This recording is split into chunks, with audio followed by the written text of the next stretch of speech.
নোয়াখালী ফেনী এগুলো সব তলায় থাকে, একদম সব ঘর শুদ্ধই তলায় থাকে। আপনারা যদি কিছু দেন তাদের জন্য সাহায্য সংস্থা আমরা করতে পারবো, তাদের পাশে দাঁড়াইতে পারবো।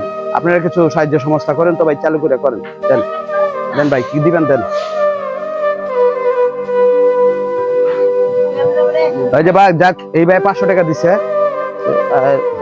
কত টাকা করছে? 3 লাখ টাকা। 3 লাখ টাকা। একটা কাজ কর, তিনজনে ভাগ করে লা।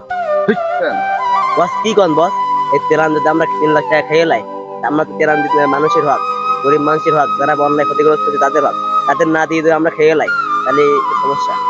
ওই বেটা, তুই কি আমার থেকে বেশি বুঝোস? সারা দুনিয়ার মানুষ ত্রাণ দিতেছে, আমরা এই কয়টা না দিলে কি কিছু আইব যাইব কেউ?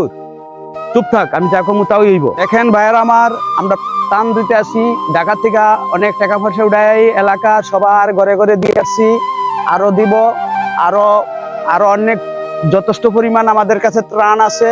আমরা পুরো এলাকায় দিব, ওই এলাকায় ওই এলাকায় ওই এলাকায় সব দিব। নোয়াখালী, ফেনী, ছাগলনাইয়া, আমরা এইসব জায়গায় সব জায়গার ভিতরে দিব। কুমিল্লা, চট্টগ্রাম, সিলেট সব দিব।